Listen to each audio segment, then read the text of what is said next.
Alright, tonton Cyril, ce que je veux te demander tout de suite, c'est déjà de te présenter et ensuite tu vas un peu nous raconter comment tu es arrivé ici et après comment la rencontre avec les autres membres de la communauté s'est effectuée. À toi.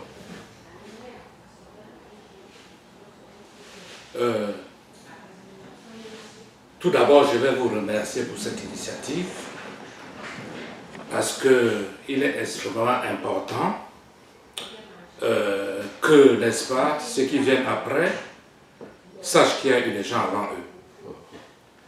Raison pour laquelle je vous remercie énormément pour cette initiative. Pour ce qui me concerne, je suis arrivé ici il y a à peu près une vingtaine d'années.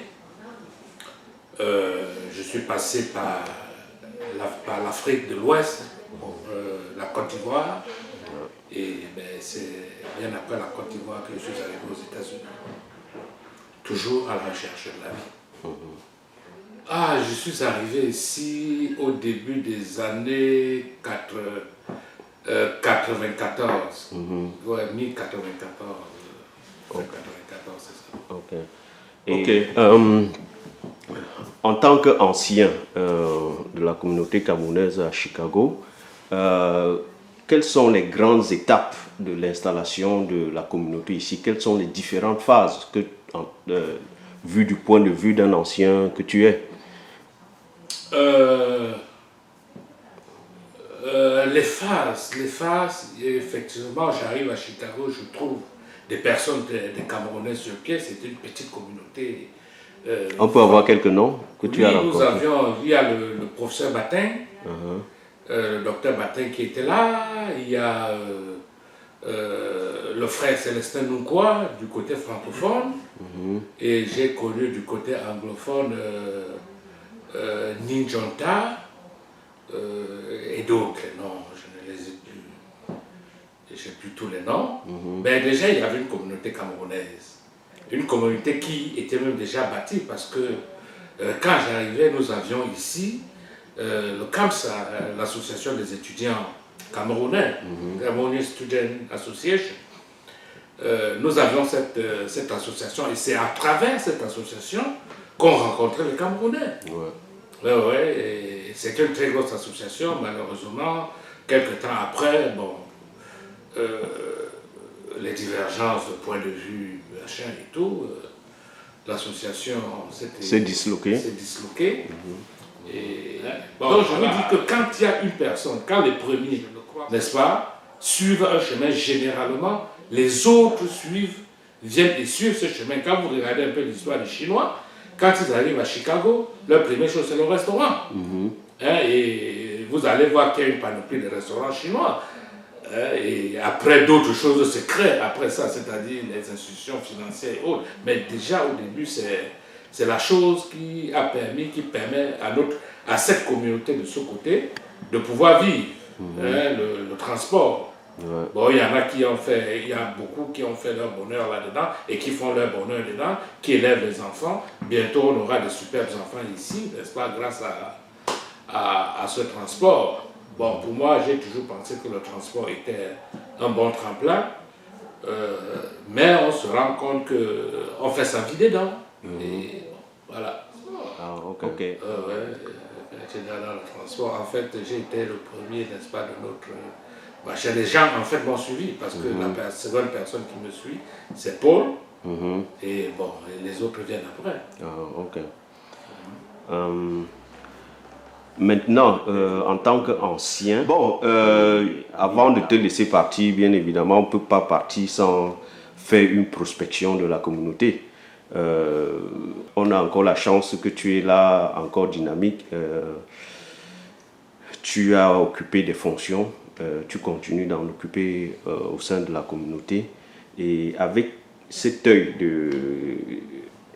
d'expérience, avec ces années d'expérience, avec cette perception, comment dirais-je, du sage que tu as, quel conseil tu pourrais prodiguer aux jeunes qui arrivent aujourd'hui?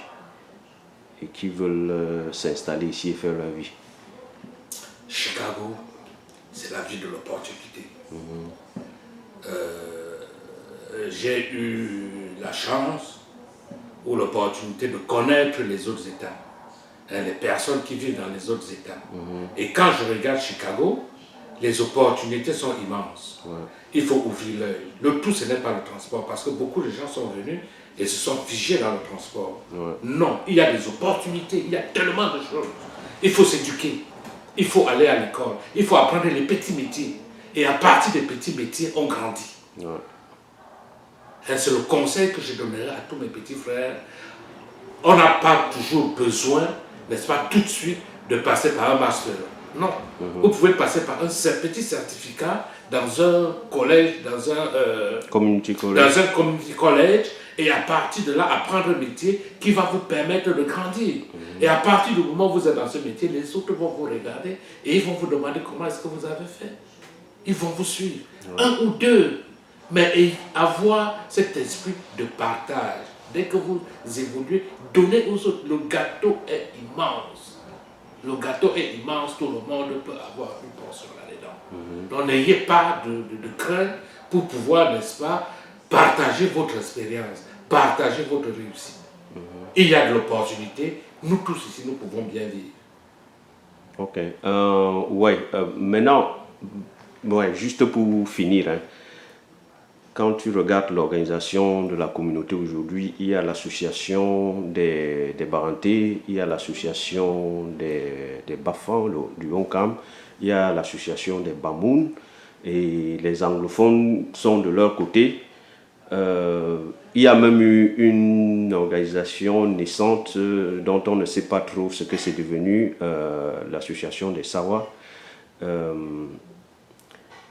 Quand tu regardes cette organisation sociale-là, est-ce que c'est une bonne ou une mauvaise chose? Si oui, quel commentaire tu en fais? Je vous dirais aussi que récemment, il y a eu le cercle des notables. Non, nous sommes une société.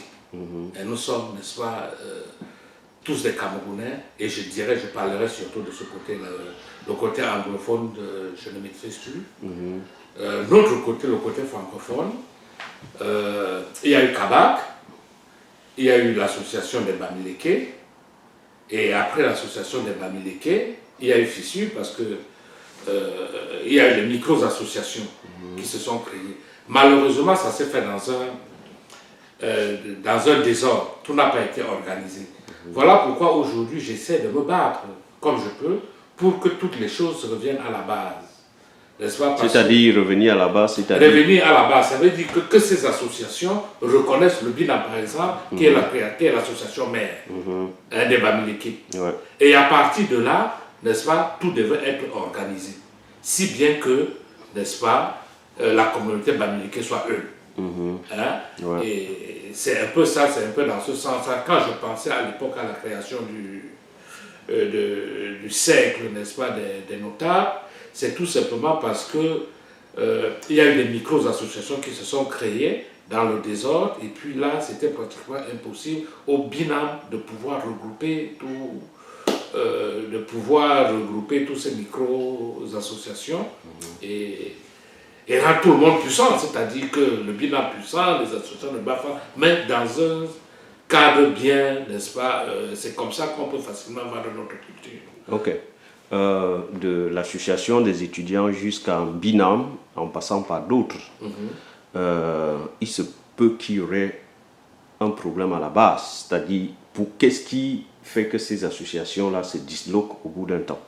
Est-ce qu'à un moment donné, tu t'es posé la question, mais pourquoi est-ce qu'une organisation ne peut pas grandir et mûrir? Parce qu'on est tous les jours en train de créer, et plus on quitte une association pour aller créer l'autre, quand on quitte celle-là, elle se fragilise. Et celle qu'on crée n'est pas suffisamment solide, et ainsi de suite, ça s'émiette, et aucune association n'est suffisamment puissante pour pouvoir porter la communauté. Est-ce que tu as déjà fait une analyse pour... Oui, j'ai essayé de regarder ce qui était la cause, n'est-ce pas, de cette division. Et la raison est simple parce que les associations mères n'ont pas assez un socle profond, n'ont pas eu une base profonde. Hein, et comme ça, chaque personne qui arrive là, quand il ne trouve pas son compte dans l'association mère, essaie d'aller créer une micro-association de côté pour pouvoir, n'est-ce pas, être le leader ou, je ne sais pas moi, créer quelque chose. Et je crois que nous devons revenir à la base.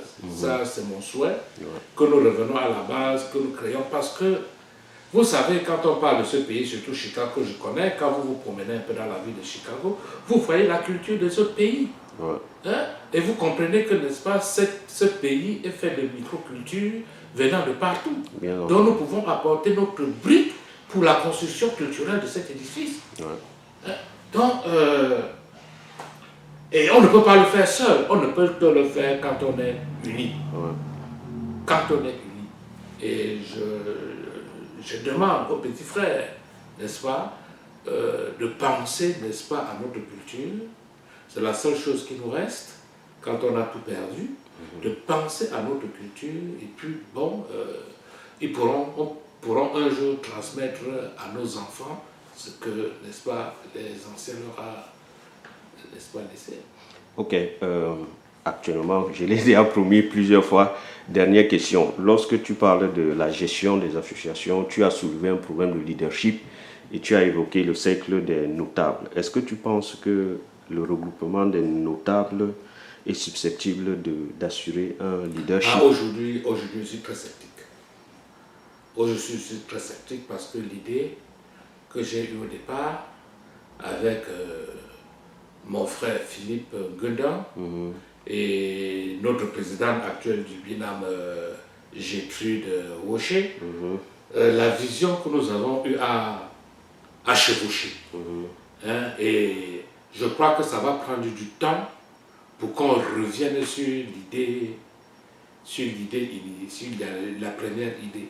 L'idée initiale était que l'association des notables devait être, n'est-ce pas, ce guide, n'est-ce pas, des micro-associations, parce que c'est les notables de toutes les régions bamileke. Donc ils ont un certain poids sur les associations, n'est-ce pas? Donc par là, on pouvait envoyer les différents, n'est-ce pas, notables dans les différentes associations, ramener, n'est-ce pas, l'association au sein du grand groupe. Hein? Ben, il est évident qu'on ne peut plus aujourd'hui amener les individus. Hein? Je dis ramener l'association, c'est-à-dire que, et non les individus, parce que ça fera, on ne pourra jamais remplir, on va remplir cette salle 10 fois s'il faut ramener les individus de toutes les associations. Non, ramener les associations au sein de la base BINA. Ok. All right. Tonton Cyril, nous vous remercions pour cette contribution à ce documentaire. Je vous en prie. Okay.